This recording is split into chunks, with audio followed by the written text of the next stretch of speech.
selamat siang semuanya. Terima kasih udah hadir, udah datang di acara diskusinya kami dari teman-teman Rupa Desain.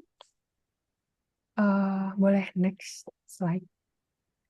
Jadi sebelum mulai, saya sebagai MC, nama saya Rizkia atau biasa dipanggil Kimi, dari Rupa Desain. Saya mau jelasin dulu sedikit teknis housekeeping hari ini.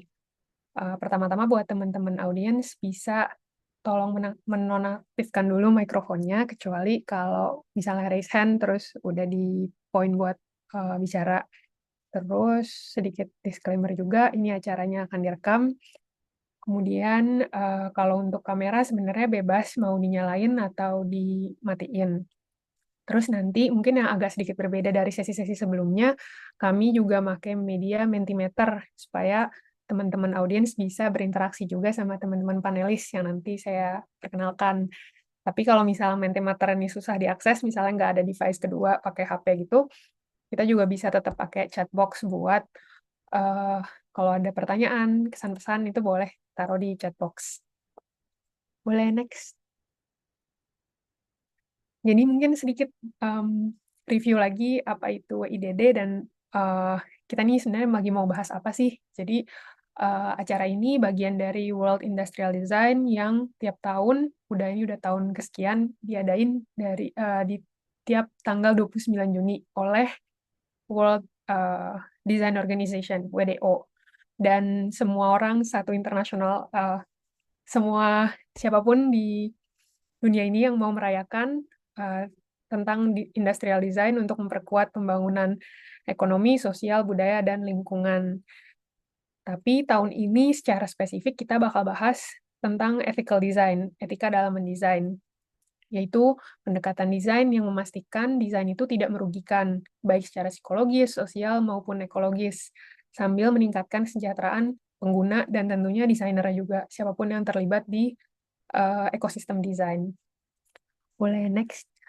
Nah, jadi kali ini untuk merayakan WIDD, World Industrial Design Day, kami dari Rupa Desain, kami ini kolektif desain yang semangat pengen berinisiatif bergiat di bidang arsip, mau mengumpulkan pengetahuan, ilmu-ilmu dalam bentuk apapun yang kami coba arsipkan.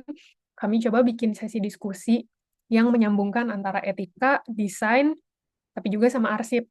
Jadi akhirnya kami merangkum itu dalam sebuah tema, gimana sih cara kita mengarsip desain secara etis, mau itu teks, objek fisik, digital, ataupun arsip-arsip yang lain. Nah, ketika bahas isu etika kan sebenarnya etika mengarsip, etika desain tuh udah ada lah ya bahasan itu. Salah satunya mungkin dari proses mengarsip, terus gimana kita pertanggungjawabkan apa yang kita arsipkan, terus soal hak dan kewajiban dan kepemilikan, keamanan data, itu banyak sekali sebenarnya cabang-cabang yang bisa dibahas. Nah, maka di sini kami mengundang 3 orang panelis. Ada Bapak Prananda Kapanda, ya. Beliau ini Ketua Umum ADPI dengan latar belakang desain produk, eh, S1-nya desain produk, kemudian lanjut S2 dan S3 di Culture Resource.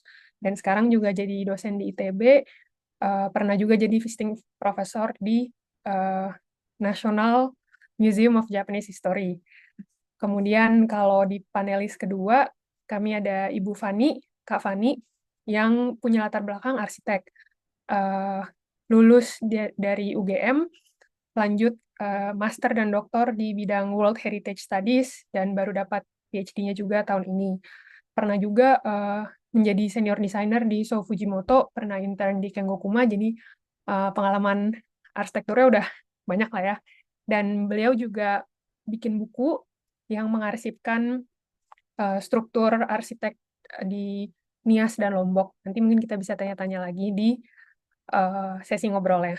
Terus untuk panelis speaker ketiga, kita ada Kak Geri, yang juga latar belakangnya dari ITB, desain produk, dan sudah sekitar 10 tahun bekerja di Irama Nusantara, mengarsip, mendigitalisasi musik-musik Indonesia, yang juga dulu eh, apa Kak Giri mungkin kita tahunya sebagai ketua pasar seni, cuman di sini mungkin sebagai digitalisasi dan pengarsipan musik gitu.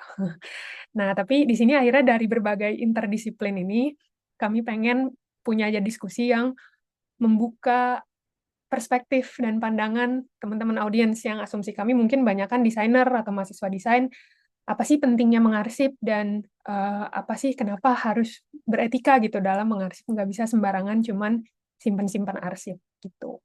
Boleh next slide-nya.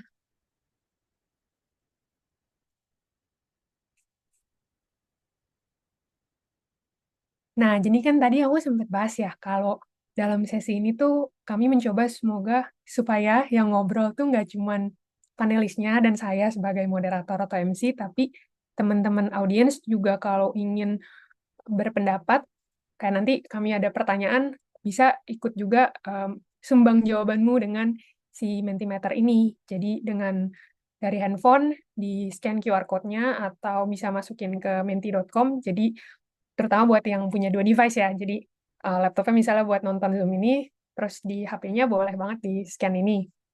Nah itu aku lihat udah ada yang ngirim-ngirim heart, kucing. Nah itu bisa eh, apa interaksinya di situ.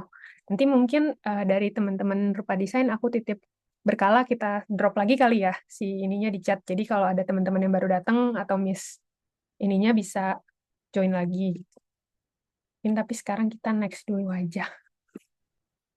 Oke, jadi untuk pemanasan diskusi ini, aku pengen nanya ke panelis sama ke penonton juga, audiens, teman-teman semua. Ketika muncul kata arsip, desain, dan etika, apa sih yang muncul di pikiranmu gitu? Mungkin kalau dari panelis, aku tembak dari Kak Geri, boleh? Ada pendapatnya nggak? Boleh. Iya, Apa tadi arsip, desain sama harus etika. satu-satu apa gimana? Bebas, apapun gimana Bebas. responnya. Kalau Yang arsip muncul mungkin lebih pertama, kayak proof gitu ya, bukti proof. gitu ya. Bukti dari memori gitu gitu. Bentuk yang Kalau lagi fisiknya kali ya. ya terus apa lagi ya? Jadi, desain solusi, Oke, terus apa lagi apa tadi etika etika. norma kali ya. Oke, thank you. Itu nambah keywords lagi. Kalau dari Kak Fani, ada eh waktu eh dengar pertanyaan tentang arsip yang diingat pasti sebuah koleksi hmm, bisa banyak hal, bisa data, manuskrip, em, gambar, sketsa, maket, dan lain-lain. Terus kalau desain, eh, penyelesaian masalah, karena kalau kita lihat ada orang membuat poster karena ingin promosi sesuatu, orang em, kita mau mendesain eh, apa kayak misalnya berada di rumah yang di hutan hujan tropis buat atap yang sangat tinggi itu juga penyelesaian masalah. Terus kalau etika yaitu em, norma bagaimana kita menanggapi suatu sosial. oke. Thank you. Ada kemiripan ya tadi antara kalau arsip itu bukti fisik, arsip koleksi data, tapi kalau etika tuh norma sosial dan desain tuh penyelesaian masalah dan solusi. Betul. Satu Oh, lagi, Hah? iya. Ada satu lagi, tapi betulnya ini bukan pendapat yang aku langsung kepikiran, tapi karena sering kuliah di Jepang, itu kayak ada pelajaran tentang desain. Kalau di teori Jepang itu biasanya desain itu seperti intervensi di bumi, karena di bumi itu ada kayak alam sama manusia, lalu karena manusia mendapatkan kebutuhan banyak, jadi mereka melakukan intervensi di alam. Buatan manusia ya jadinya. Solusi manusia. Oke, ini kalau Kak Panda gimana? Keyword-keyword aja berarti ya, Kim. Ya, boleh. Apa yang kepikiran muncul di pikiran gitu. Kalau bagi saya arsip itu sumber pengetahuan. Ya, dari Hmm. apapun yang kita kolek ya, baik itu yang intangible maupun tangible. Tapi dia jadi basis kita untuk melangkah ke depan begitu. Jadi itu adalah sumber pengetahuan dan desain itu yang menarik kita untuk maju ke depan. Eh, Nah, etika itu sebenarnya yang melingkupi itu semua ya, karena prinsip-prinsip moralitas itu ada di situ. Ini pengetahuan untuk siapa, gitu kan? Kita mengambil pengetahuan di mana, bagaimana cara kita mengumpulkannya. Itu kan arsip. Lalu juga pertanyaan serupa ketika kita melangkah ke depan, untuk siapa ini kita memberikan itu buat polisi, gitu ya. Siapa yang terdampak, ya. Siapa yang termarginalkan. Itulah apa namanya hubungan antara ketiga keyword ini. Oke, menarik. Jadi nggak cuman ternyata mereka berhubungan, tapi saling mendukung gitu ya. Proses untuk bisa mendesain, kita butuh arsip, dan dalam melakukan itu semua harus melalui eh, payung etika, kayak gitu. Oke, ini juga dari teman-teman dari Mentimeter banyak yang em, ngasih pendapat, ada yang menyamakan arsip dengan artefak, atau itu jadi kunci masa depan, mirip ya tadi sama untuk melangkah ke depan, sumber pengetahuan sama, dan eh, etika itu tetap dibutuhkan buat integritas. Oke, seru-seru. Kita mungkin bisa lanjut ke pertanyaan selanjutnya. Sekarang tadi udah ada beberapa keywords yang muncul, kita bisa explore lagi sebenarnya menurut masing-masing panelis di sini dan juga teman-teman di audiens, kenapa sih kita penting buat mengarsip pengetahuan, mengoleksi artefak, terutama dalam konteks karya desain. Kenapa itu penting? Kalau dari Kak Fani mungkin gantian urutannya. Kenapa penting buat kita mendesain ya? Kalau pengarsipan penting karena kan dengan pengarsipan kita jadi bisa tahu awalnya suatu produk atau suatu desain itu dibuat. Lalu dari situ kita bisa lihat apa yang terjadi masa itu. Selain itu, kita juga bisa, kalau dari konteksnya arsitektur, dari ruang, kita bisa tahu perubahan suatu peradaban. Mengapa, misalnya dari ruang kecil, kenapa ada tambahan ruang seperti ini, apa yang terjadi saat itu. Terus di sisi lain, kalau dari sisi preservasi, itu kayak misalnya di area yang banyak gempa gitu dan banyak bencana, mereka kalau kita ada suatu dokumentasi, kita tahu apa yang rusak, jadinya bisa tahu waktu tahun-tahun sebelumnya apa yang perlu ditambah, jadi em, bisa memperbaiki struktur gitu. Jadi istilahnya bisa lebih aman waktu membuat desain yang baru. Terus dari desain yang lama bisa seperti mendapatkan inspirasi untuk ke depannya mau seperti apa, mau desain seperti apa, atau mau menyelesaikan masalah seperti apa. Apakah mau sama yang dilakukan orang-orang terdahulu atau kita mau membuat sesuatu yang baru. Oke, jadi emang untuk tadi ya, balik lagi untuk melangkah ke depan, itu bisa, arsip bisa digunakan misalnya memperbaiki yang rusak, atau apa yang udah dari lama butuh diperbarui, tapi juga bisa jadi inspirasi buat bikin sesuatu yang baru lagi ya, Kak? Iya betul. Oke, kalau Kak Panda ada tanggapannya kah? Pentingnya arsip ya. Ya, sebenarnya sih yang paling penting itu juga bagi saya adalah kita nge-keep memori kolektif ya. Kita itu siapa sebagai kelompok, identitas kita itu apa. Itu kan sebenarnya bisa kita ketahui kalau memang ada sumber pengetahuannya. Dan sumber pengetahuan ini sebenarnya kan berbentuk arsip itu ya, berupa artefak, berupa manuskrip, misalkan ya, berupa dokumen. Hmm. Nah, selama itu tidak ada, akhirnya kita bingung batu pijakannya sebenarnya ke arah mana ya ketika kita melangkah ke depan. Jadi selain memori kolektif, kita juga membantu untuk membangun identitas kita, dan yang terpenting juga ada akhirnya legitimasi bahwa kita itu siapa ya, memang ada basisnya begitu. Nah itu sebenarnya biar sebenarnya yang ketika kita melangkah ke depan itu nggak ada keterpujikan dengan apa yang terjadi saat ini dan masa yang lalu begitu. Oke, ada keyword baru nih tadi, kebijakan sama legitimasi. Jadi akhirnya ketika kita punya klaim sesuatu atau bisa mengakui identitas, ini loh desainku seperti ini budayaku seperti ini, itu ada hal yang memvalidasi dalam bentuk tadi ya, arsip atau bendanya udah ada. Jadi nggak cuma ada buktinya gitu, teruji ya. Oke, kalau dari Kak Geri mungkin. Secara garis besar sebenarnya udah terwakili ya sama Pak Panda dan Pak Pandi. Eh, Mungkin ya paling utama sebenarnya menurut saya juga sebagai referensi, baik itu sebagai sumber inspirasi dari masyarakat yang baru, lalu apa ya kayak jadi referensi untuk merujuk sebuah data gitu. Jadi misalkan ketika ada kasus tadi ya ngomongin legitimasi ya segala macam, kayak misalkan kalau di musik sekarang lagi ramen masalah Agnes Mo sama Ari Dias atau Tina Nasution versus Vidi Aldiano gitu, itu hal-hal seperti itu kan sebetulnya bisa dilacak dari situ, Hmm. dan sebetulnya persidangan bisa merujuk pada data-data tersebut gitu, hal seperti itu gitu ya. Terus tadi mungkin mengenai identitas gitu ya, hal seperti itu juga jadi penting, dan kita bisa membaca sebenarnya bagaimana perkembangan manusia sebenarnya dari hidup gitu. Sama sendiri kira-kira seperti itu.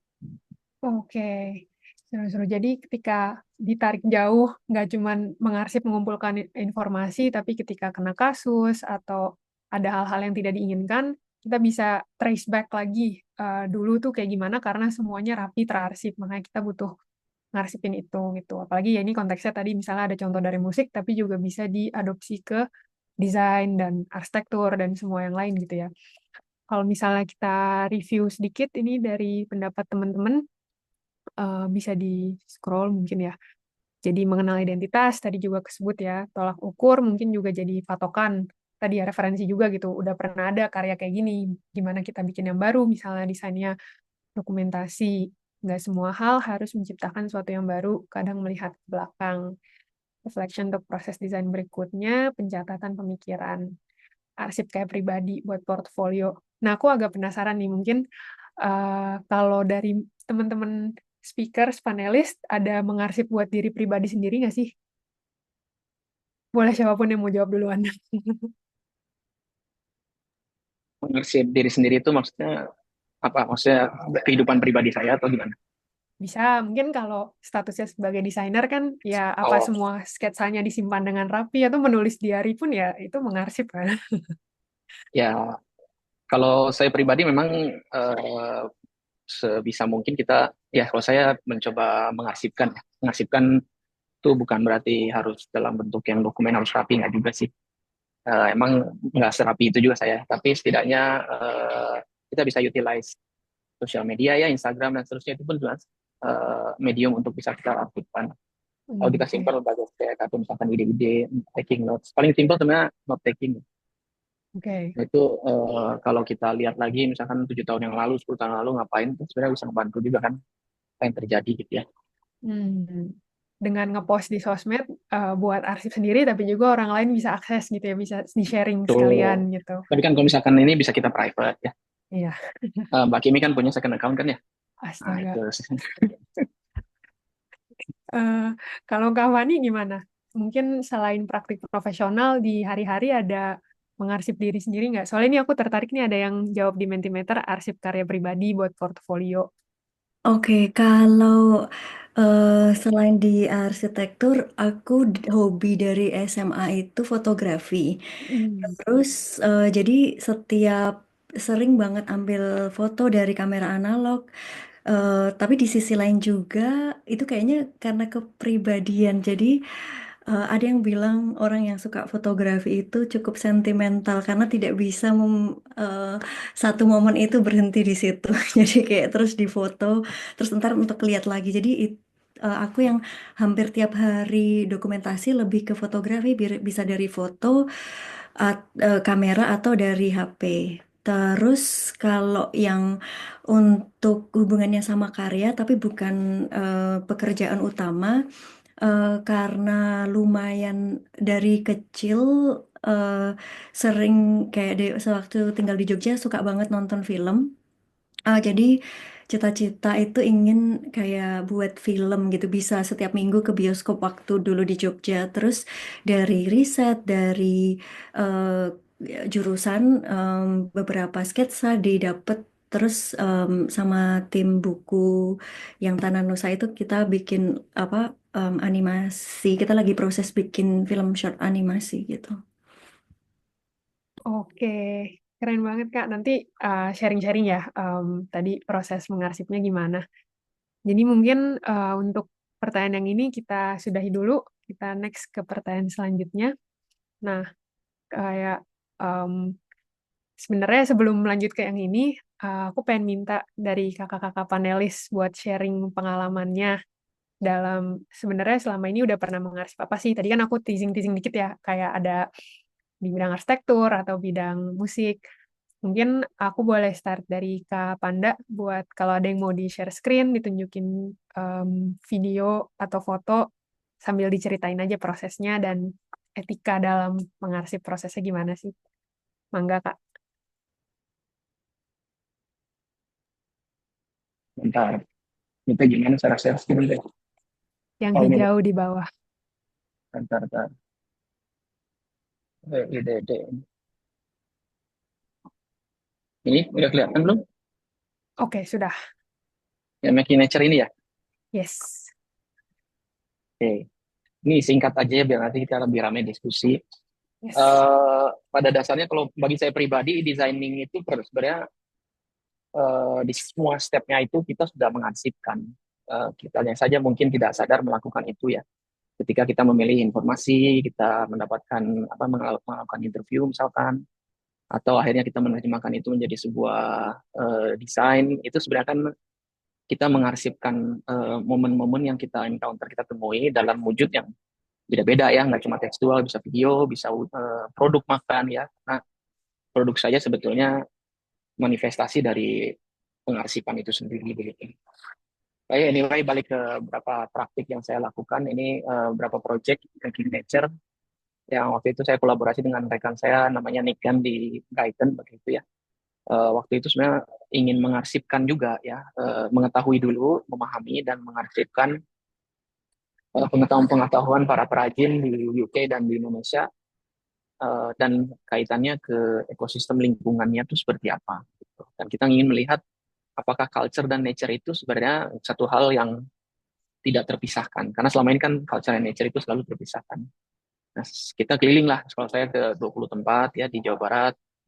Si apa namanya Nick itu dia keliling UK, dan memang menarik juga ya kita pelajari begitu. Nah, ini cara-caranya sebenarnya waktu itu, bahwa modelnya mulai dari observasi, imersif gitu ya. Kita lakukan interview, tapi yang menarik di sini juga kita coba involve drawing gitu. Karena kadang di dunia craft itu nggak semuanya bisa secara eksplisit diterangkan begitu ya, tapi hanya bisa dipraktikkan gitu. Nah, beberapa akhirnya waktu itu kita coba minta dan kita juga involve dia dalam sketching. Pertanyaannya sederhana, gimana sih proses pembuatan craft itu dari awal sampai akhir begitu ya.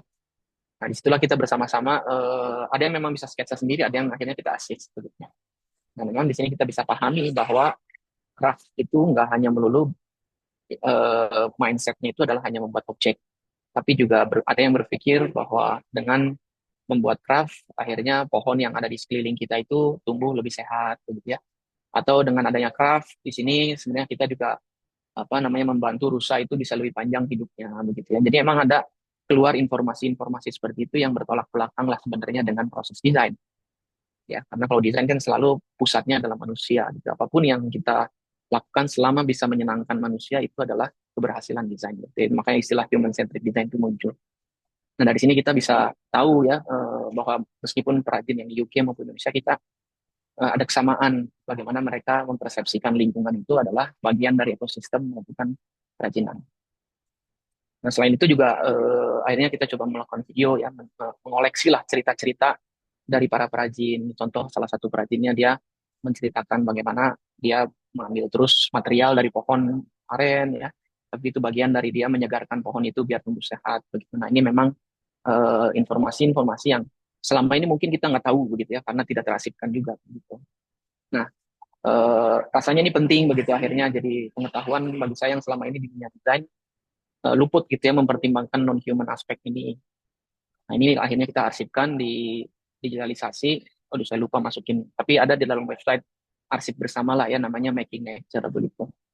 Nah, tapi bagaimana etiknya nanti saya coba diceritakan di akhir aja begitu ya. Lalu juga di Museum Benda yang kita inisiasi juga di Museum Etnografi Lab, salah satu tujuan utama dari museum digital ini juga karena kita bingung ya awalnya ketika kita ingin mendefinisikan apa sih Indonesian design, itu nggak pernah selesai ya pembahasannya. Kenapa nggak pernah selesai ya? Karena kita nggak ada pijakannya begitu ya. Nah, itu yang tadi saya sebutkan di awal bahwa kita nggak akan pernah tahu kita itu siapa kalau kita tidak ada sumbernya. Oleh sebab itu kita mengumpullah benda-benda keseharian ini yang ada di Indonesia untuk pelan-pelan akhirnya kita bisa merumuskan apa sih Indonesian design itu begitu. Ini jadi basis atau jadi uh, referensi begitu ya. Nah, tapi dalam prosesnya pun juga kita sebisa mungkin kita memang partisipatoris, tidak banyak mengumpulkan objek dari komunitas, tetapi kita hanya mengarsipkan digital aspeknya, digital medianya, sedangkan objeknya sendiri tetap belong to the community begitu. Nah, di sini juga bersama-sama kita mencatat dan mengorek-ngorek ya, mengorek-ngorek ulang begitu cerita-cerita lama yang ada di situ tuh seperti apa, bagaimana sih skill itu di-offer dari satu generasi ke generasi lainnya ya. Dan tentunya ini memerlukan ada proses partisipatoris ini ya, karena pengetahuan ini bukan hanya untuk expert gitu ya atau akademisi atau mahasiswa, tapi juga harusnya juga jadi milik dari komunitas tersebut gitu. Nah, secara paralel juga kita coba mengumpulkan berbagai medium pengetahuan. Selain objeknya tadi yang tangible, juga kita coba mengarsipkan pengetahuan yang intangible. Salah satunya adalah skill. Skill atau teknik mengrajin itu kan sulit untuk kita arsipkan ya. Di teks, di dalam bentuk tekstual aja susah karena bahasa-bahasanya sangat lokal ya. Misalkan di bending aja dikiekeun gitu ya, diginiin, gitukeun gitu kan. Itu adalah istilah-istilah yang sulit sebetulnya untuk kita bayangkan tanpa kita visualisasikan. Akhirnya kita coba kombinasikan dengan sketch. Ya, jadi ada sketsa, ada bahasa lokalnya, lalu ada terjemahannya lah gitu ya. Nah, ini juga kita lakukan begitu untuk apa namanya setidaknya secara komprehensif bisa mengumpulkan pengetahuan-pengetahuan keseharian ini. Nah, ya selain itu, selain kita mengobservasi interview, tentunya juga ada momen yang sebenarnya ciri khasnya di dunia desain yaitu adalah proses prototyping. Karena prototyping itu jadi enabler untuk kita saling bisa berdialog dan mengeluarkan informasi-informasi itu. Gitu. Nah, di sini perajinnya misalkan begitu ya, juga bisa bercerita, terus di situ kita juga bisa berdialog untuk bisa mengeluarkan informasi-informasi itu. Gitu. Nah, tentunya pasti perlu ada ethical clearance ya. Kayak misalkan ini ada partisipan consent form, surat persetujuan, dokumen-dokumen ini terlihat klise gitu ya, tetapi sebetulnya ini penting untuk jadi basis ada persetujuan setidaknya, ada kontrak gitu ya antara yang kita temui dan kita sebagai penelitinya gitu ya. Nah, ini tergantung biasanya dari institusinya masing-masing itu seperti apa sih si ethical clearance ini ya. Tapi sebenarnya jauh dari itu yang paling penting juga ya, perlu selalu kita pertanyakan adalah kenapa sih kita perlu nilai-nilai etika ini? Karena ya form aja, tetapi yang terpenting kan kesadaran kita mengexercise nilai-nilai ini ya dalam proses pengarsipan atau dalam proses pengumpulan pengetahuan itu, gitu ya. Nah jadi mungkin ini yang saya ini slide terakhir aja yang itu nanti kita bisa diskusikan bersama. Pada dasarnya yang namanya arsip itu nggak akan pernah netral ya. Kita memilih pengetahuan atau memilih untuk mengoleksi pengetahuan A dan akhirnya mempublikasikan, itu pasti akan ada bias ya kita sebagai peneliti atau kita sebagai pengarsip. Oleh sebab itu kita perlu untuk selalu mempertanyakan ya, mendiskursuskan, mendiskusikan gitu ya, apa sih sebetulnya yang kita lakukan ini ya, dan kenapa kita menyeleksi apa pengetahuan tertentu gitu ya, kenapa kita mengurasi ya. Nah, bias-bias itu sebetulnya akan terus nggak statik ya, dan sangat dinamis tergantung dari kita arahnya mau kemana. Lalu juga nanti masalah isu kepemilikan pengetahuan ini tuh belongnya ke siapa? Apakah kita sebagai institusi begitu ya, atau sebetulnya community, atau sebetulnya co-ownership ini bisa kita exercise. Lalu yang menarik sebetulnya di era yang sekarang, arsip ini bisa jadi counter narasi, counter naratif ya, apa narasi tandingan lah istilahnya, yang selama ini mungkin pengetahuan itu selalu didominasi oleh satu penguasa ya, let's say museum yang sangat formal atau negara begitu ya. Tapi dengan adanya sosial media, website, digital technology, sebetulnya ini apa namanya akhirnya bisa enabling orang-orang ya, komunitas, individu untuk bisa memulai inisiasi pengarsipan itu dan membuat narasi tandingan itu begitu ya. Nah, rasanya udah banyak ya teman-teman di dunia desain seperti grafis Nusantara atau unconditional design yang mengarsipkan inovasi-inovasi keseharian, atau ini ada salah satu bimbingan saya, dia mengarsipkan duduk penduduk ya. Ini yang di ujung tengah ini, dia mengarsipkan cara orang duduk di Jawa tuh seperti apa sebagai narasi tandingan standar ergonomi yang selalu dibentuk atau dikonstruksi oleh dunia barat begitu. Lalu di sini juga di Thailand juga akhirnya mereka mengarsipkan ergonomi keseharian orang-orang di Bangkok itu bagaimana ya dia ukur kembali dan mempertahankan kembali. Jadi sebenarnya dia selain menjadi medium narasi tandingan, tetapi juga sebenarnya arsip bisa jadi enabler kita untuk mengetahui kita itu siapa. Mungkin itu saja ya, Ibu Kimi, saya kembalikan. Terima kasih.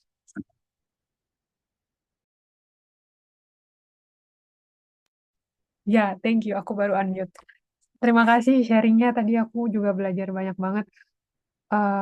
Ternyata dari proses desain bisa ditarik ke macam-macam ya, kayak bisa jadi enabler untuk mengetahui kita identitas kita. Terus tadi ada beberapa poin yang terakhir aku catat juga tentang arsip tuh nggak netral. Nanti aku juga pengen nanya ke teman-teman speakers yang lain. Cuman mungkin kita lanjut sharing lagi dulu kali ya. Atau Kak Fani mau ngerespon Kak Panda dulu atau mau sharing materinya dulu juga boleh sih. Mau respon, makasih presentasinya karena Panda. Jadi yang di Thailand tadi menarik banget karena waktu walaupun aku lama kuliah di Jepang, terus melihat sama bagaimana Jepang em, tertarik ke Asia Tenggara karena lebih ke seperti antropologi, survei antropologi di mana mereka merasa kalau di Jepang itu yang archiving yang masih ada itu bendanya, tetapi kalau intangible-nya mereka merasa sudah hilang. Kalau orang Jepang ada yang bilang seperti itu, walaupun kita bilang oh Jepang punya budaya kuat, tapi lihat di Thailand tadi cukup menarik. Aku ngerasa waktu lama tinggal di Indonesia tidak pernah memperhatikan itu, tapi sebetulnya ada banyak hal yang cukup menarik dari kegiatan sehari-hari eh, kita di Asia Tenggara. Jadi tadi yang dokumentasi yang di Thailand tadi ya sangat menarik. Karena kalau kita lama tinggal di sana pasti kita kayak take it for granted dan tidak memperhatikan itu. Yes, butuh keluar ya untuk bisa ngelihat ke dalam kadang untuk kita menyadari, oh yang ini menarik ya, oh ternyata ini nggak semua orang melakukan ini. Mungkin sekarang Kak Fani boleh lanjut menceritakan proses mengarsip kegiatannya. Thank you Kak Panda. Eh, apakah udah terlihat presentasinya? Sudah. Oke, halo semuanya, saya Fani. Presentasi kali ini mau menjelaskan tentang archiving lebih ke survei di rumah-rumah adat di Indonesia, terutama di em, desa di hutan hujan tropis di Omo Sebua, Pulau Nias. Nah, survei ini memang dilakukan oleh lab yang tujuannya itu untuk mengetahui seperti bagaimana sih perubahan denah yang ada di sana, lalu bagaimana kekuatan struktur, karena banyak penelitian di Indonesia Jepang itu tertarik tentang apa kekuatan struktur di Indonesia dan bagaimana kekuatannya terhadap gempa-gempa yang sudah terjadi. Nah, kalau survei ini cara mereka proses-proses dalam preservasi atau menjaga rumah atau kuil mereka. Yang pertama itu nomor satu itu original design. Jadi mereka perlu data archive ini untuk proses 2, 3, 4, 5, 6. Jadi sebelum mereka akan memperbaiki, mereka harus punya data detail, di mana data detail itu tuh dari 17th century juga udah ada. Jadi tahun 1800 dari Meiji era. Dan jadi sampai sekarang budaya itu masih ada, lalu mereka membutuhkan archiving ini untuk melihat mana sih yang rusak. Lalu di tahun tertentu em, apa yang diperbaiki, setelah itu kenapa diperbaiki saat itu, apakah terjadi gempa sangat besar, lalu setelah dengan struktur A diganti struktur B, tidak mempan, ganti struktur C, dan kemarin ada gempa besar di dekat di Noto Peninsula, itu diubah lagi peraturannya. Jadi kalau tidak ada data yang sebelumnya, mereka nggak bisa memperbaiki kalau ada em, bencana lebih besar. Jadi mereka selalu mengumpulkan itu untuk bisa membuat data selanjutnya, apa untuk teknik struktur selanjutnya. Nah, di Jepang mereka survei itu tertarik antropologi di mana di saat survei tentu pakai sketsa, lalu dari sketsa mereka juga menggunakan laser, lalu menggunakan alat itu wood sounding block untuk tahu kekuatan kolomnya apakah sudah dimakan rayap atau belum, juga dengan kapur. Lalu mereka tetap harus sketsa kalau lihat dari gambar-gambar ini karena itu juga salah satu cara mereka untuk lebih tahu tentang bangunan itu. Jadi kayak misalnya ada bagian atap itu kita bisa sentuh bagian yang tak terlihat. Jadi selain difoto tapi juga disentuh untuk bayangin gimana sih bentuk strukturnya. Lalu juga tadi tentang etika kalau bisa dilihat di ini itu kan lantai 2 itu kita bisa akses, lantai 3 bisa diakses laki-laki. Tapi kalau wanita, mereka hanya bisa akses lantai 2. Lalu apa yang dilakukan dengan laser atau ada tim yang laki-laki atau kerjasama sama penduduk lokal, lalu diminta untuk foto naik ke atas, lalu bantu ukurin berapa ukuran kolom dan struktur di bagian atap. Nah, terus tadi yang etika, terus cara survei. Jadi dari semua sketsa tadi, terus buat denah lantai 1, 2, 3. Dan dari denah itu kita tahu fungsi ruang, alurnya dari lantai 1 ke lantai 2. Jadi tahu apa mana ruang yang sakral, mana ruang yang private, mana yang semi private. Dan selain flow-nya ruangan itu, kita juga bisa tahu dari tadi kan kita pakai wood sounding block, lalu kita bisa tahu mana yang perlu perlu rusak karena rayap, lalu ada juga yang tidak bisa teridentifikasi karena belum kita tidak tahu itu pernah diganti atau belum, itu juga bisa didata. Lalu ada yang nanti dari semua itu terus bisa ditemukan, kita bisa membuat mapping seperti ini. Jadi mana sih yang rusak dan mana yang perlu diganti. Jadi tepat sasaran memperbaikinya. Terus misalnya kalau kolom 90 derajat kita bisa ngukur misalnya ada bending atau jadi kayak ada kemiringan. Misalnya di foto ini kita bisa lihat, oh ini miring berapa senti, jadi tahu bahwa struktur itu berapa puluh persen rusak, dan berapa puluh persen, jadi bisa tahu, bisa menganggarkan dan perlu diganti dengan kayu seperti apa. Nah, seperti ini sangat miring kalau dilihat di foto yang kanan. Ini juga bentuknya convex. Kita tahu bahwa oh berarti ada kemiringan lalu mempengaruhi semuanya jadi tidak aman untuk ditempati. Terus kita juga tahu bagian yang cracking, atapnya bagian mana detail. Jadi kita bisa menganggarkan kalau mau ganti sekitar berapa balok kayu, dan jumlahnya berapa. Lalu kalau ini yang rumah kecil Omo Hada, yang tadi Omo Sebuah, kalau di project ini itu yang dilakukan adalah menggambar ulang, lalu eh, menentukan namanya apa. Jadi masih ada data nama-nama masing-masing dari bangunan itu. Jadi kita hanya tahu kolom, terus atap, dan jendela, tapi mereka tuh punya nama masing-masing dengan bahasa Nias. Lalu kita bisa tahu kayu yang mereka pakai apa, dan kayu itu masih ada nggak di rumah adat di sekitar rumah adat itu. Jadi kalau masih ada berarti kalau masih ada kita bisa menghitung berapa hektar hutan yang perlu dijaga untuk em, untuk kepentingan desa ini. Terus ini setelah kita data desanya, lalu ada 6, dan dari 6 itu kita bisa tahu lagi, oh ternyata ada perbedaan kasta, dan apa perbedaannya dan kenapa ruangan itu diperlukan, kenapa bentuknya seperti itu. Jadi dari archiving ini, pendataan ini kita bisa tahu eh, apa fungsi status sosial di suatu desa di hutan hujan tropis di Indonesia. Terus kalau tadi itu dari kuliah dan proyek dari kampus, dan di luar itu ini sebetulnya ini bukan proyek yang aku lakuin, tapi beberapa kali datang di pameran-pameran di Jepang, mereka selalu menunjukkan maket dari tahun 1970 atau dari awal si arsitek atau desainer membuat. Jadi dokumentasi itu penting untuk melihat transformasi desain, dan maket, sketsa maupun sketsa itu ada di tisu, mereka juga pamerkan.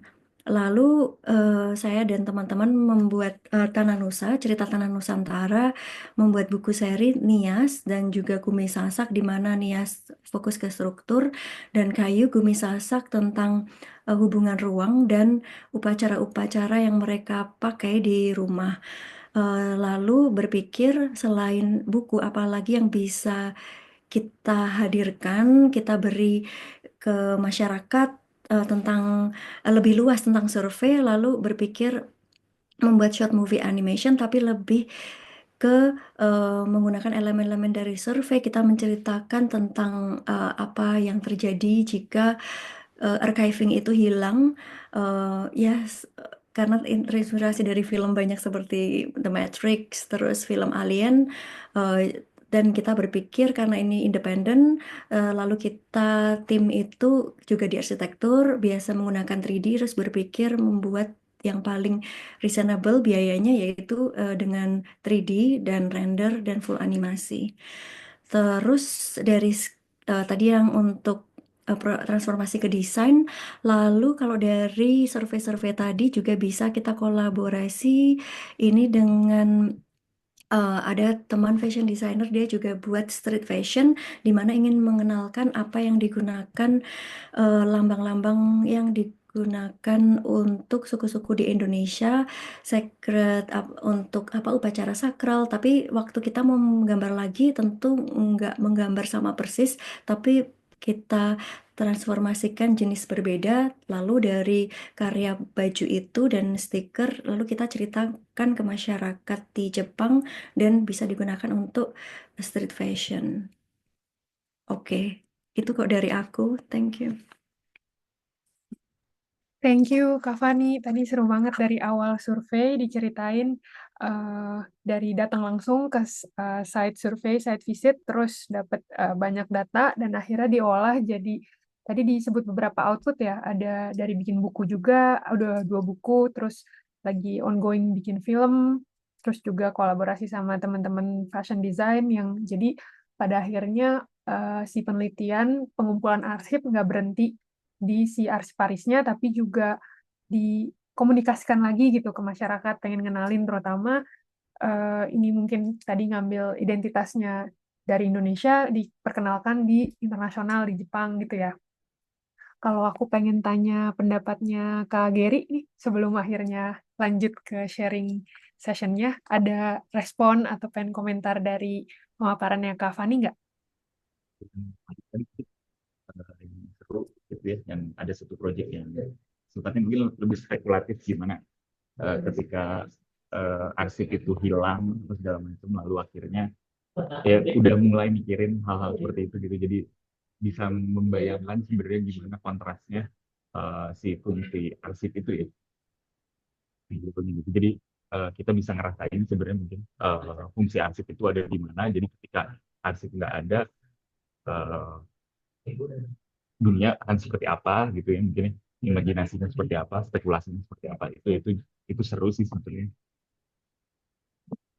Jadi spekulatif ya, ketika nggak Spekulatif ada, gitu. dan mungkin sekarang gimana kita yang ada sekarang menghindari jangan sampai kayak gitu gitu. Ya itu balik lagi ya ke orangnya gitu. Betul, ya tadi yang Kak Panda juga bilang soal gerakan-gerakan komunitas, nggak cuma dari institusi aja gitu. Nah, kan kalau tadi mungkin cerita-ceritanya Kak Panda, Kak Fani banyak yang sifatnya proyek akademis gitu, misalnya di kampus, kolaborasi institusi. Nah, mungkin sekarang aku pengen coba bridging ke praktiknya Kak Geri yang mungkin bisa cerita juga Irama Nusantara tuh awalnya gimana dan akhirnya udah bergeraknya di bidang apa, karena sepertinya kan bukan akademis ya, gitu, biar Ya, jadi bisa dapat perspektif baru. Thank you Kak Fani. Sekarang kita move ke Kak Geri. ya.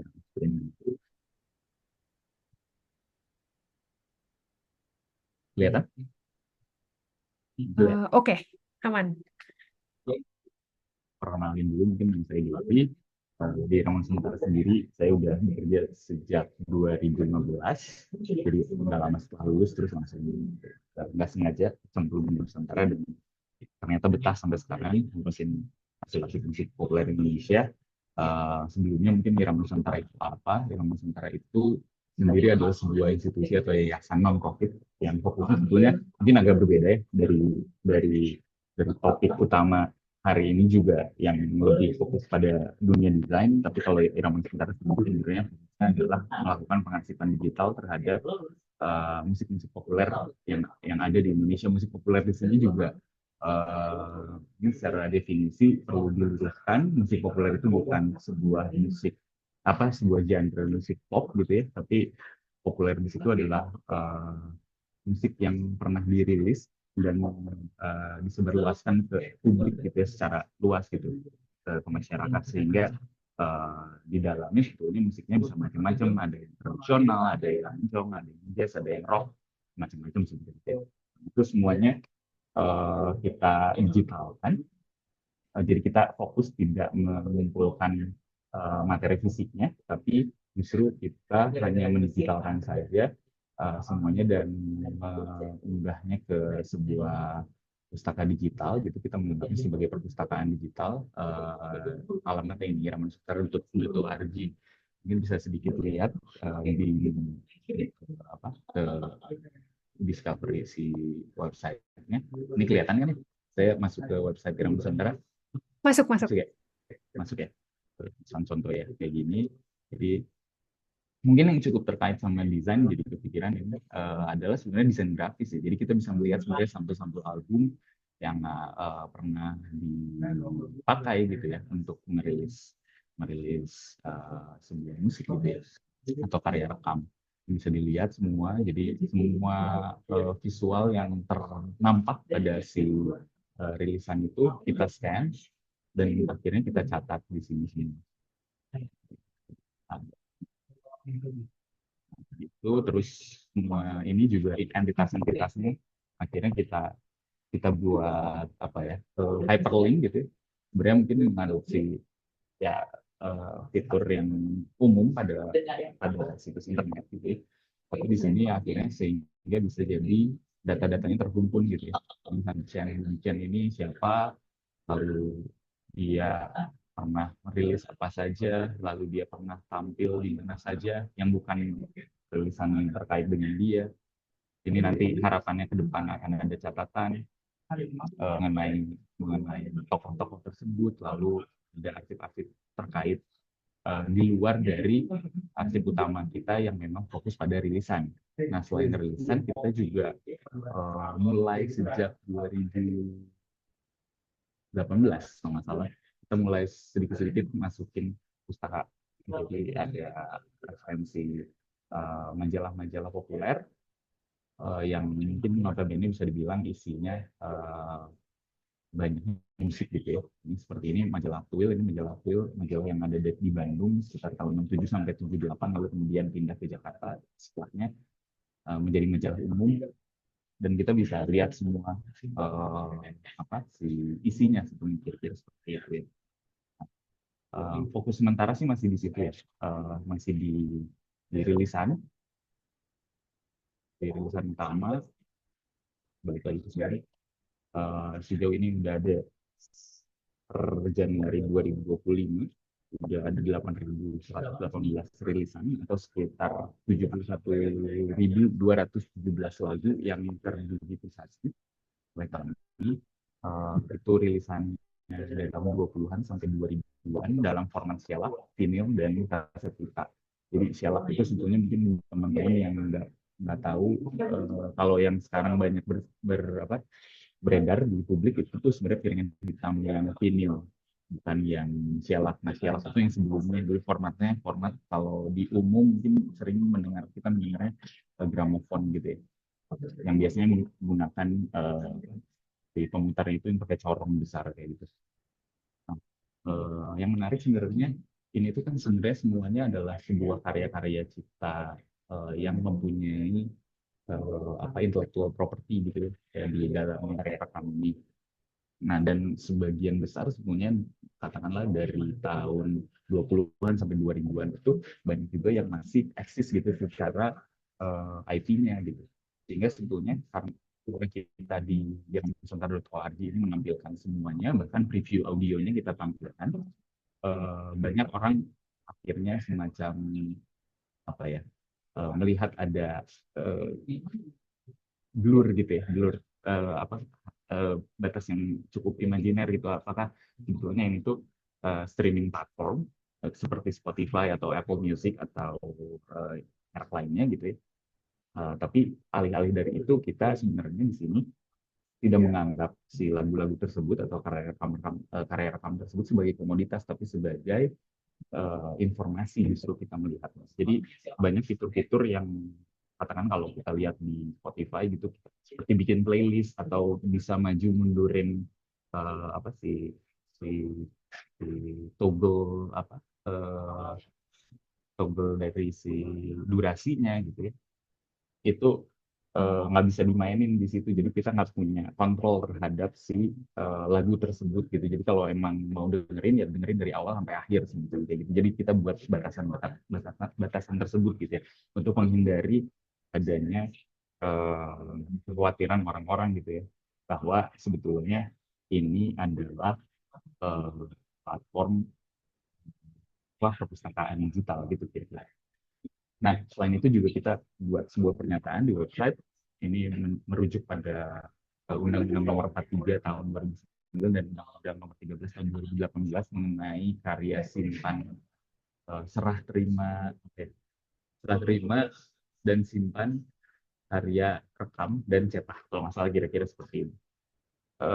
Yang sebetulnya harusnya si penanggung jawab atau pihak yang melakukan hal ini adalah perpustakaan nasional seharusnya. Tapi memang untuk urusan musik atau musik populer, mereka belum optimal melakukan itu, kira-kira seperti itu. Dan kita juga ada statement bahwa kalau misalkan ada pemilik hak dari karya rekam tersebut merasa keberatan terhadap karya-karyanya untuk ditampilkan dalam pustaka digital ini, dapat menghubungi untuk akhirnya kita bisa take down gitu ya. Nah, dari mana sebenarnya sumber-sumber koleksi piringan hitam atau rilisan musik populer ini sebenarnya?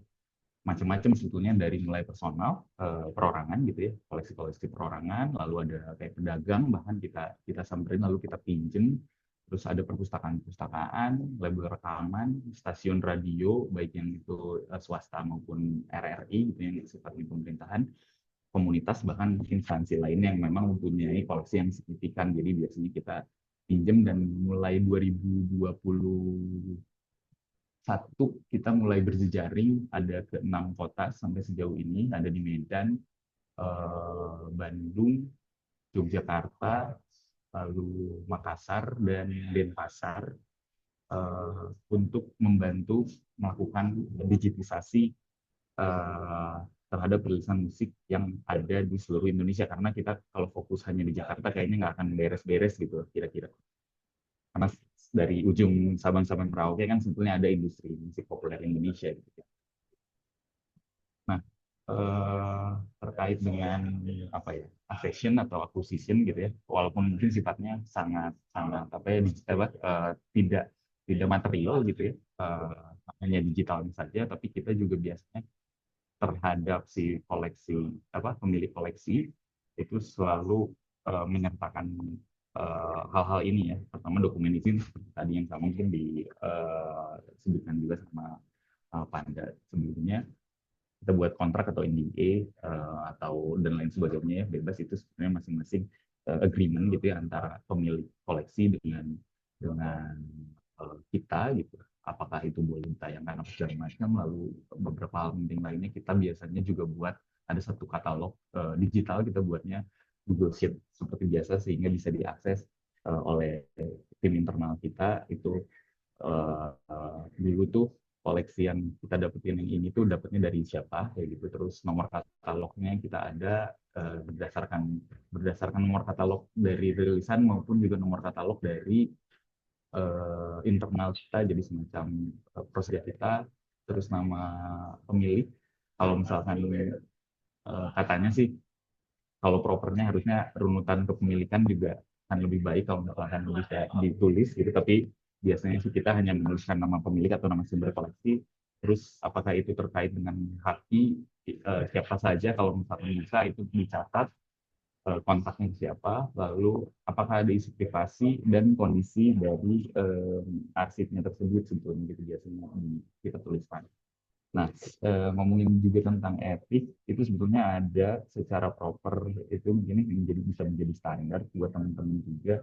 Itu ada kode etik pengarsipan, ini dibuat oleh International Council on Archives tahun 96 di Beijing kalau nggak salah. Dari sekian banyak itu sebetulnya banyak macam-macam apa ya, ya kode etiknya gitu untuk pengarsip sebetulnya. Dan salah satunya mungkin tadi ada apa ya, ada yang cukup bertentangan dengan statement yang dari Kapanda, tapi ini juga mungkin perlu didiskus nanti sekarang. Karena kalau di sini kode etiknya si pengarsip itu kalau bisa tidak boleh bias, jadi memang harus memegang uh, apa ya, otentisitas dari si setiap karya gitu ya. Nah, itu juga yang akhirnya menjadi challenge buat kita. Makanya kalau di pustaka digital kita sangat menghindari subjektivitas. Jadi biasanya bahkan kita nggak mencantumkan genre, karena genre itu kan sudah ada pemahaman terhadap sebuah karya rekam gitu. Jadi udah ada analisa. Jadi kita tidak mencantumkan betul-betul apa adanya saja gitu, objektif gitu seperti itu. Nah, eh, tapi berbeda juga ketika mulai dijadikan penggunaan atau diutilize gitu ya si arsip-arsip itu gitu. Ketika kita organize, bikin program, kita bikin riset arsip, lalu kita bikin kurasi untuk akhirnya menjadi sebuah pameran atau bahkan mungkin jadi sebuah publikasi gitu. Itu apa ya? Terkadang posisi kita Irama Nusantara sebagai pengarsip juga ya itu suka cukup cukup bias gitu di posisi itu gitu. Memang kayaknya harus dipisahkan sepertinya posisi kreator dengan posisi si arsiparis gitu ya. Kalau saya pikir kayaknya kalau menjadi kreator atau ya katakan kalau misalkan dalam publikasi berarti penulis, atau misalkan dalam pameran itu kurator, itu boleh mempunyai apa, subjektivitas gitu ya, yang mana yang penting, yang mana yang kurang penting gitu ya. Tapi kalau misalkan sebagai pengarsip sebetulnya harus menyertakan apa adanya semuanya gitu, kira-kira seperti itu sih. Mungkin sekian dari saya. Ini sedikit ada lagu Ariba Jakarta. Kalau misalnya teman-teman mau dengerin, ini juga bisa membaca sebenarnya semangat zaman dari gaya arsitektural di Jakarta di tahun 80-an. Jadi lirik-liriknya membahas tentang itu. Kalau mau teman-teman mau cek, ada di uh, pustaka digital kita iramasundar.org, alamatnya ini. Atau mau cari, bisa langsung cari aja keywordnya ini, Ariba Jakarta atau Igor Tamerlan. Silakan. Terima kasih.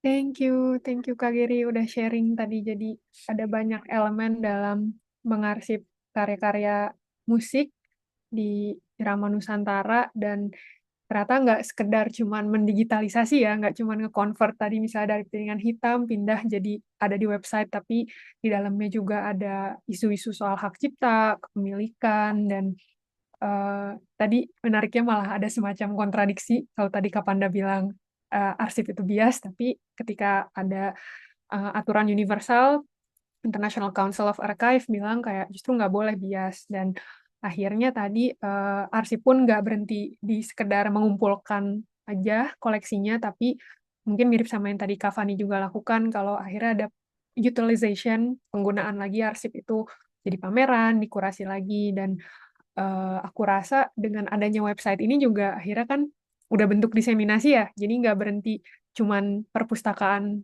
yang limited buat misalnya buat peneliti, buat mahasiswa, tapi akhirnya siapapun bisa mengakses.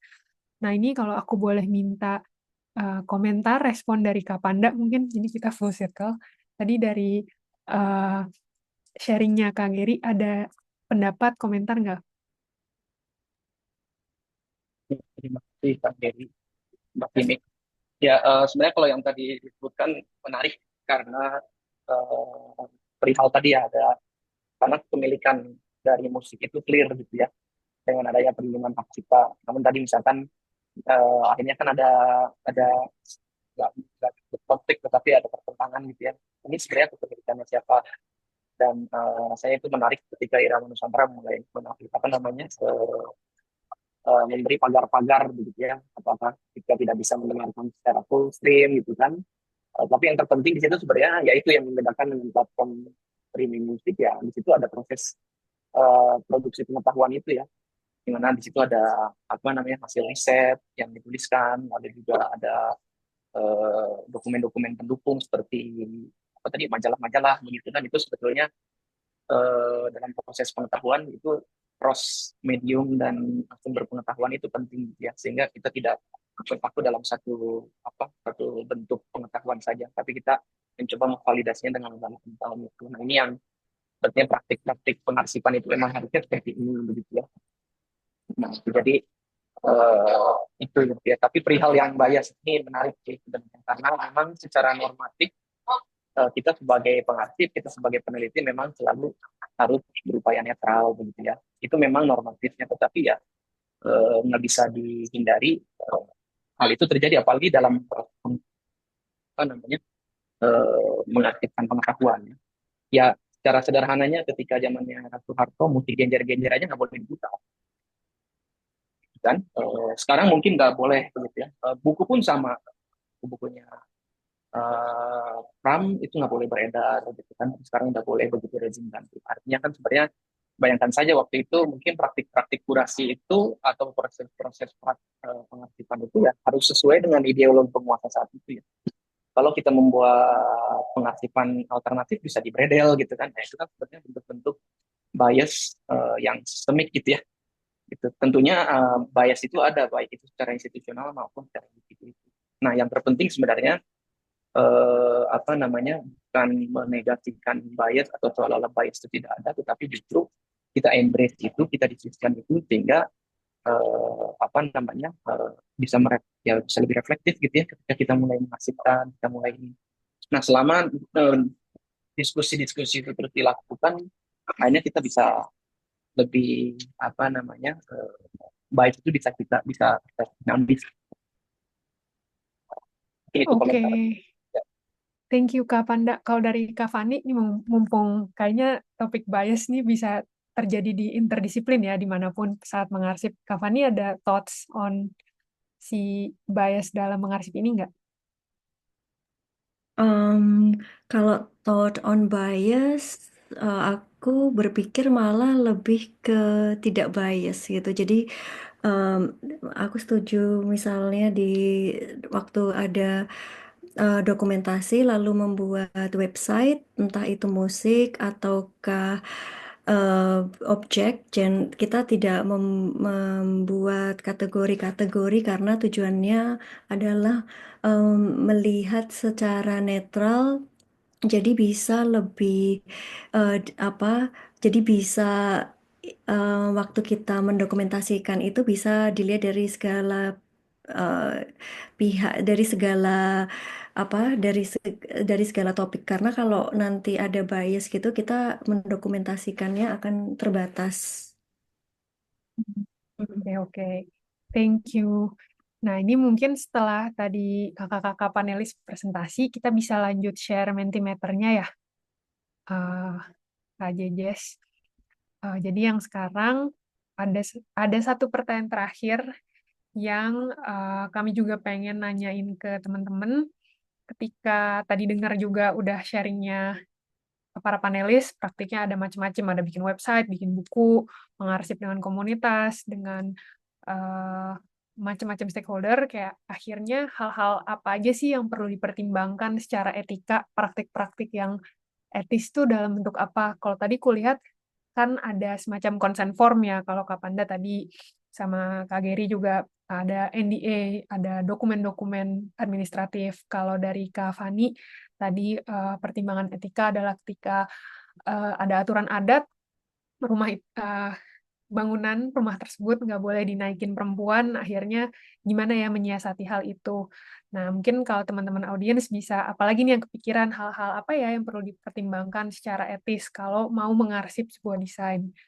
Nah, tadi dari yang aku sebutin, dari Kak Geri, ada lagi nggak yang kira-kira aku miss ya? Bentuk bentuk praktik etis tuh kayak gimana sih dan kenapa kita butuh etis akhirnya gitu? Sorry, gimana gitu maksudnya? Iya, sorry ya, aku terlalu buru-buru ya. Tadi kan udah ada kesebut tuh, bikin NDA, bikin kontrak, terus memperhatikan hak kekayaan intelektual. Itu kenapa akhirnya kita harus mempertimbangkan itu, kenapa kita harus etis gitu. Oh, oke. Ya, sebenarnya eh, pertama mungkin karena ya kalau di Ramun Nusantara ya, terutama mungkin ya yang dari saya praktekkan selama ini, karena semua karya-karya ini sebenarnya memiliki intellectual property yang jelas sebetulnya gitu ya. Itu satu hal. Jadi ada pemilik haknya, lalu ada pemilik dari koleksinya. Jadi secara materi dia juga bisa jadi bukan milik si pemilik hak terhadap apa hak yang ada di dalam karyanya gitu. Jadi bermacam-macam gitu informasinya.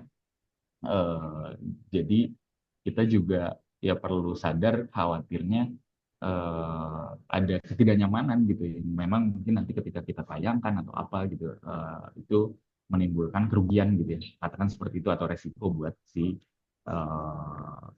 si pemilik hak-hak tersebut gitu ya.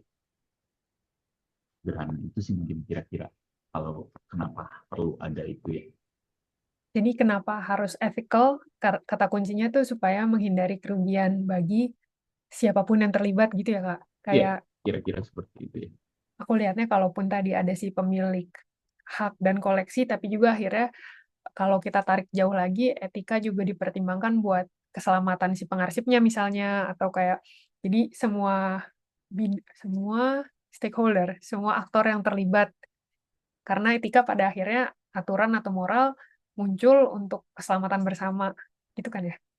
Ya, serta mungkin nanti juga kemungkinan ketika akan digunakan ya setelahnya. Hmm.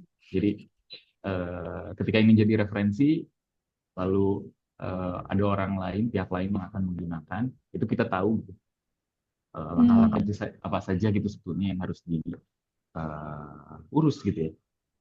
Yes, secara praktik, secara SOP, apa ya, prosedurnya gitu ya. Iya, prosedurnya.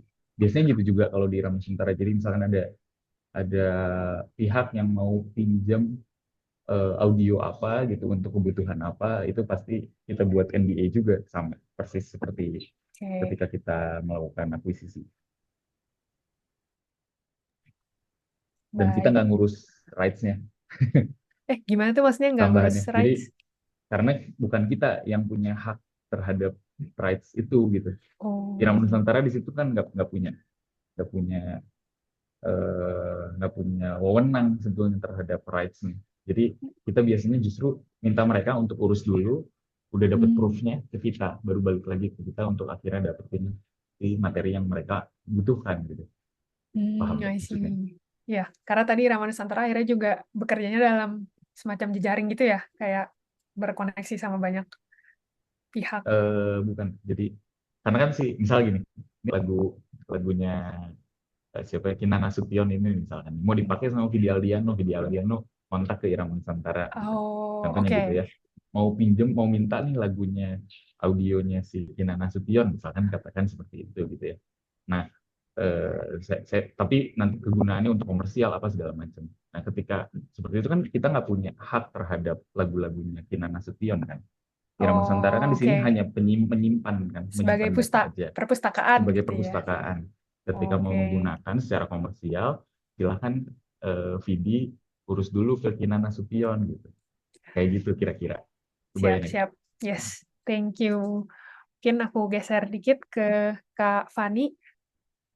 Kenapa sih akhirnya kita butuh consider etika dan bahkan bukan consider tapi juga mempraktikkan si aturan-aturan ini dalam proses kita mengarsip gitu. Oke, tadi ada yang aku belum sempat sampaikan di PDF. Jadi di saat kita berada di univ di Jepang, kita akan survei itu biasanya kita harus ikut kelas etika, lalu setelah keluar nomornya kita baru bisa survei. Di mana kalau di konteksnya di bidang saya tentang survei rumah, karena itu private, jadi ada aturan seperti saat kita menulis paper. Terus kita membuat peta itu tidak menyebutkan nama, bisa menyebutkan nama lorongnya, tapi nama orang itu enggak. Jadi diganti dengan kode. Lalu tadi aku bisa kasih link yang tadi aku belum share ini ya. Jadi nanti bisa, kalau tertarik bisa buka link ini. Ini pemetaan dari survei-survei. Kalau kalian lihat klik salah satu lokasi, bisa lihat hasil surveinya itu lebih ke nama ruang, nama jenis arsitektur, tetapi untuk private rumah siapa itu tidak akan disebutkan. Karena Begitu. ini masih rumah tinggal pribadi ya, Kak, masih dihidupi di situ. Betul semuanya. Bisa di Bali atau di Nusa Tenggara Timur, semuanya rumah tinggal dan itu kan sangat private ya. Jadi itu akan kan kalau kita survei lalu kita mendokumentasikan disebutkan namanya, ya itu sangat dirahasiakan kalau bagi orang Jepang karena untuk menjaga ya ada yang kalau dari penduduk sendiri alasannya lebih ke malu, oh karena rumahnya tidak bersih gitu. Tetapi kok dari aturan di etika di sini memang itu milik pribadi mereka, kita lebih ke melihat objeknya untuk mempelajari, jadi tidak akan disebutkan ya untuk menjaga privacy. Aku akan share linknya ke sini. Thank you, Kak, di chat ya. Yap, sebentar. Tapi aku jadi terbayang juga berarti si isu-isu etika juga pasti akan selalu ada waktu datang survei, gimana kayak datang-datang ke rumah orang bertamu, tapi buat ngukur-ngukur rumahnya gitu, bukan cuma duduk ngobrol, tapi di situ kan juga ada gimana etika yang benar bertamunya, terus akhirnya nanya-nanya pertanyaan, minta izin, gitu Betul. kah? Jadi itu sangat berbeda di tiap daerah. Kalau yang aku sempat ikut dulu sebelum kuliah, itu kan aku sempat ikut seperti part-time dengan UGM, terus bantu survei ini tahun 2013.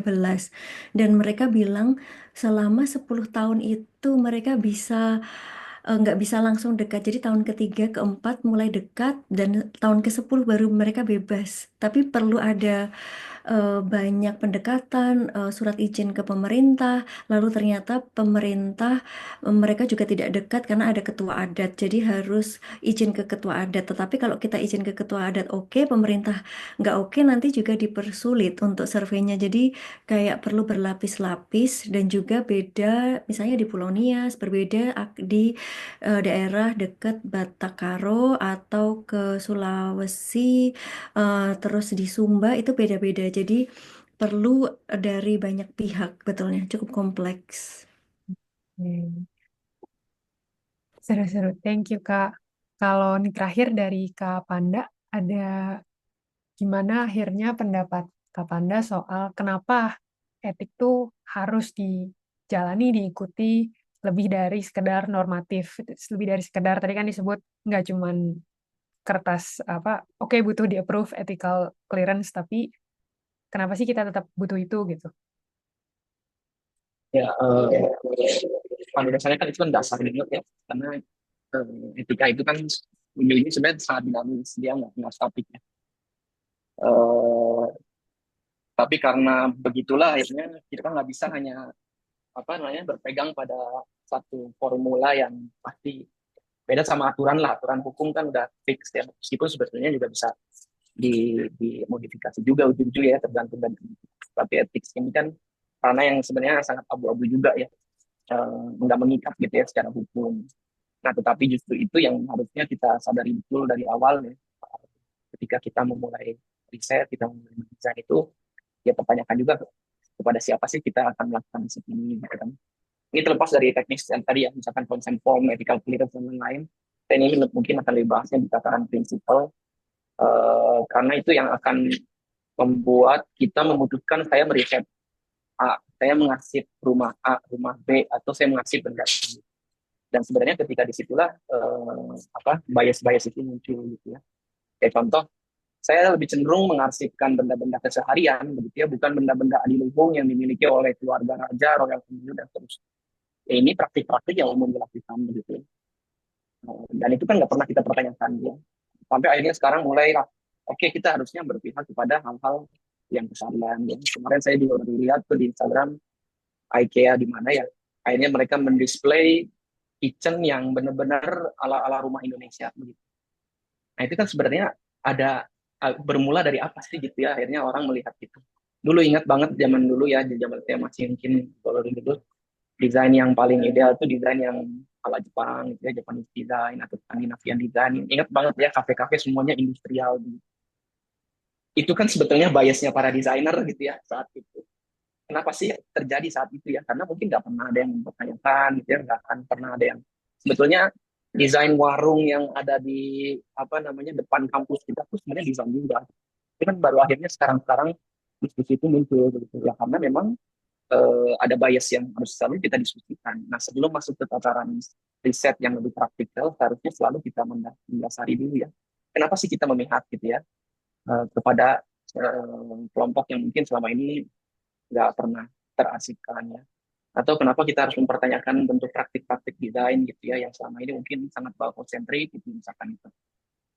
Nah itu sih jadi uh, takaran etik ini memang harus selalu kita diskusikan. Mungkin ini juga yang akhirnya jadi wacananya WDO saat ini gitu ya. Kalau kemarin-kemarin kan sangat teknikal lah, istilah sustainability lah, atau misalkan produksi dan seterusnya. Tapi sekarang udah bicaranya etik ya, karena memang berupaya untuk memberikan suara yang lebih beragam gitu ya.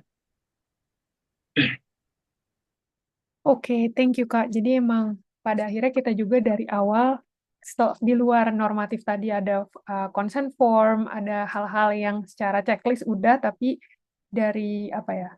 Dari mindset di awal pun udah sadar dari awal nih kita melakukan ini riset untuk siapa sih, siapa yang dirugikan, siapa yang Ya, diuntungkan. Itu part dari berpikir secara etis gitu kan ya. Pada akhirnya kita dengan melakukan pengarsipan ini, siapa kelompok yang keberpihakan kita ada pada siapa, terus kenapa mempertanyakan terus si etika-etika itu, makanya kita tetap diskusikan dan mulai mengangkat lagi isunya. ini satu quotes ya saya yang selalu pegang dari Trump. Kita tuh harus adil sedari berpikir. Artinya kan berpikir ya. Berpikir itu artinya kita berpihak kepada siapa, memikirkan siapa gitu kan, memberikan suara. Barulah di situ kita akhirnya melakukan mulai proses pengasipan, mulai proses ideation, produksi dan lain-lain. Oke, adil secara berpikir. Nah, ini ada sekitar 12 menit lagi sebelum sesinya berakhir. Aku rasa kita bisa mulai menutup sesi ini dengan satu slide terakhir. Buat teman-teman audiens, mungkin dari kami organizer pengen tanya setelah dengar pemaparan tadi, hari ini dapat insight banyak nih dari Kak Panda, Kak Fani, Kak Geri. Kira-kira teman-teman audiens di sini sekarang apa yang bakal dilakukan untuk mulai mengarsip, mau mulai melakukan apa?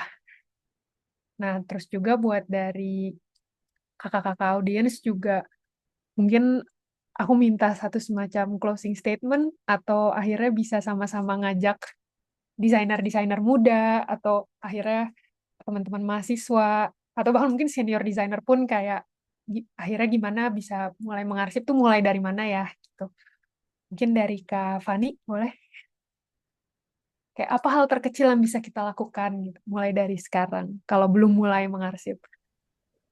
Em, sebetulnya kalau kan ada tips dari aku, tapi tentu belum belum tentu berlaku ke yang lain, tetapi bisa lihat dari diri sendiri lebih prefer ke ketertarikan apa, apakah dari sketsa atau ambil foto atau menyimpan apa, dan dari ketertarikan itu lalu bisa memulai menyimpan, misalnya desainer bisa menyimpan hal itu, entah lebih tertarik digital berarti akan menyimpan file digitalnya, atau yang tertarik manual menyimpan file manualnya. Kalau dari aku sendiri karena tertarik dengan hal yang analog dan manual, jadi lebih dan hobi ambil foto, jadi menarsipkan dari mengambil foto sehari-hari. Kalau dari aku sendiri.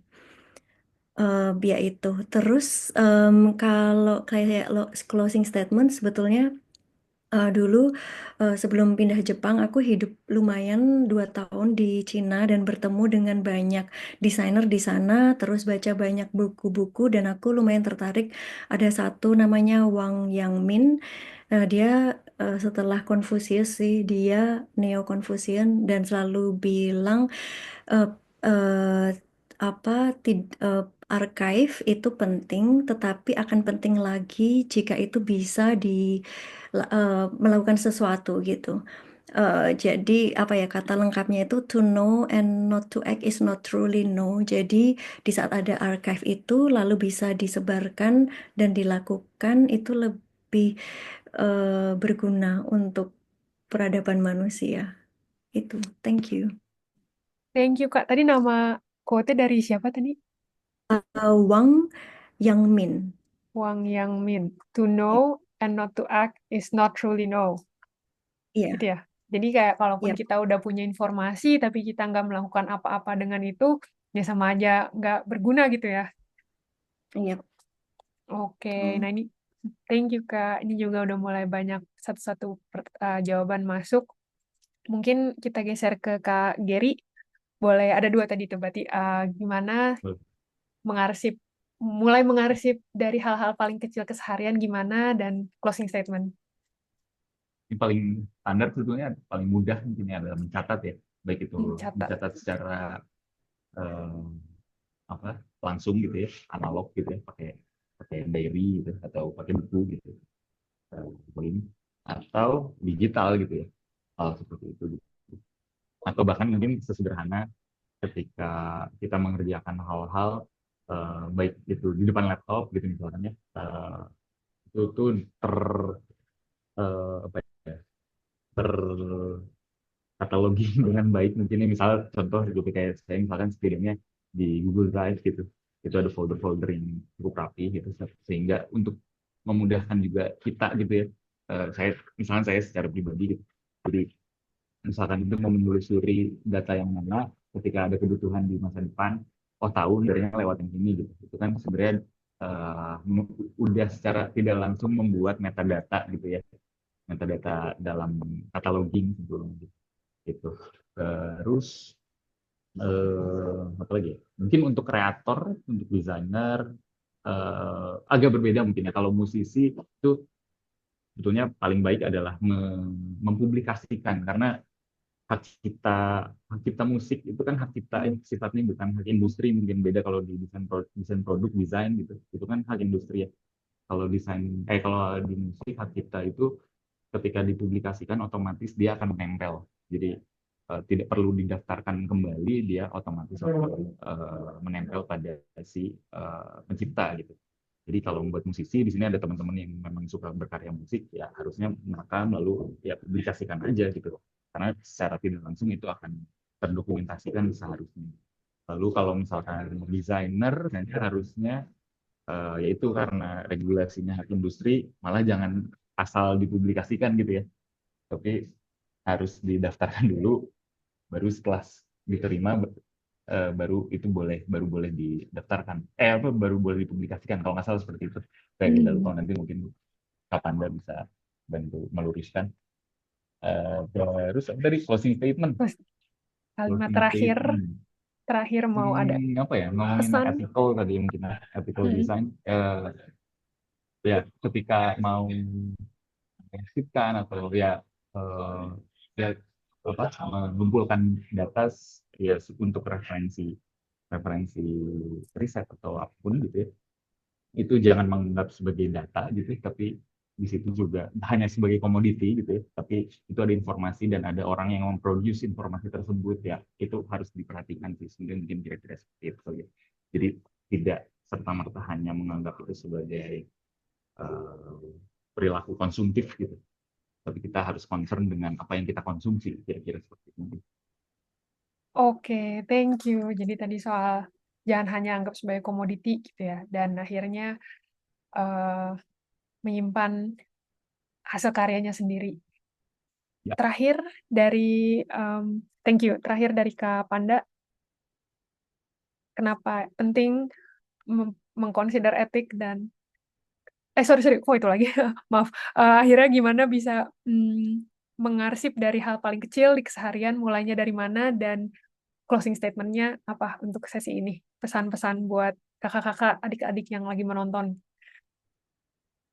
Kalau dalam keseharian, mulai dari yang kecil-kecil ya tadi, mungkin jadi juga udah bilang, mulai dari note taking, diary, gitu ya. Terus tadi juga Bapak juga bilang mungkin foto dan seterusnya, itu sebenarnya praktik-praktik keseharian yang semua bisa berkontribusi besar gitu ya terhadap akumulasi pengetahuan.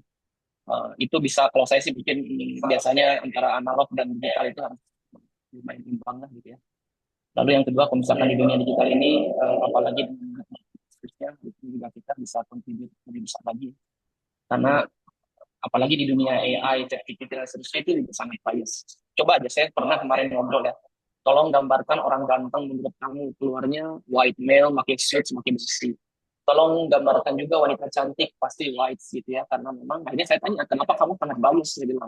Dia bilang karena data availability yang mereka dia punya adalah keyword-keyword seperti ini gitu ya. Nah, artinya kan sebenarnya kontribusi pengetahuan atau data yang dari dunia kita nih, global south mungkin itu kurang gitu. Ini sebenarnya challenge atau tantangan berikutnya nih kita sebagai Indonesia. Bagaimana data-data pengumpulan data keseharian itu berkontribusi atau berdampak besar pada hal-hal tersebut. Lalu apa tadi? Closing statement. Nah, ini saya kalau bukunya mau nyatat boleh, tapi saya ini satu quotes dari Milan Kundera dalam bukunya The Book of Laughter and Forgetting. Kata kalimatnya lah, the first step in liquidating a people is to erase its memory. Jadi untuk bisa menghilangkan manusia itu hilangkan saja memorinya, gitu ya. Hilangkan buktinya, hilangkan budayanya, hilangkan sejarahnya. Lalu setelah hilang, generasi baru tersebut kita berikan buku yang baru, ya, budaya yang baru, lalu berikan sejarah yang baru sampai akhirnya bangsa itu lupa dengan apa yang terjadi sebelumnya, dan itu praktik-praktik yang umum dilakukan oleh negara-negara kolonial ketika mereka menjajah negara-negara kita ini masuk begitu. Nah, makanya ini sebenarnya dengan cara kita memastikan adalah upaya kita untuk mendekolonisasi tentang itu. Itu saja dari saya, terima kasih. Thank you. Jadi itu kayaknya pas juga untuk mengakhiri sesi kita ini, bahwa tadi sorry sebenarnya aku nggak nangkep fullnya, tapi yang aku catat menghilangkan, untuk bisa menghilangkan manusia itu hilangkan memorinya, hilangkan budayanya, hilangkan semua. Makanya kita sekarang harus menjaga dan mulai mengumpulkan, mengarsipkan itu, gitu ya kurang lebih. Oke, thank you banget. Mungkin terakhir juga dari aku sebagai perwakilan dari Rupa Desain yang mengorganisir acara ini. Jadi karena kami juga kolektif non-profit, volunteer juga, mencoba akhirnya mengumpulkan lagi desain-desain di Indonesia yang arsipnya mungkin belum serapih kayak Taman Nusantara ya. Dan Kak Geri pun juga sebagai salah satu yang dulu eh, aktif di Rupa Desain yang sekarang dioper ke teman-teman yang lebih muda. Jadi kami bikin acara ini dan kedepannya juga semoga lebih banyak inisiatif lagi dan harapannya teman-teman bisa join lagi. 1 menit terakhir kita foto bareng kalau berkenan, eh, di on kameranya. Ini gimana ya? Bentar. Oke, halaman 1 kita foto dulu ya. 1, 2, oh ini masih ada yang buka-buka. Oke, 1, 2, 3. Halaman 2, 1, 2, 3. Halaman 3, 1, 2, 3. Oke, dengan ini saya mengakhiri sesi Rupa Desain yang sekarang, dan Zoom ini akan dipakai oleh sesi WIDD yang selanjutnya. mohon maaf saya lupa sebenarnya selanjutnya apa. Cuman buat teman-teman yang mau stay tune di sini boleh, atau mau istirahat dulu karena acara WIDD masih berlanjut sampai nanti malam, nanti sore ya. Jadi terima kasih banyak udah join, terima kasih kakak-kakak panelis, terima kasih tim Rupa Desain. Saya pamit dulu, semoga kita bisa ketemu lagi di lain waktu. Terima kasih. Terima Oke, kasih semuanya. semuanya. Bapak, semua. Terima kasih Kak Terima Pratama, Mari. Kak Geri.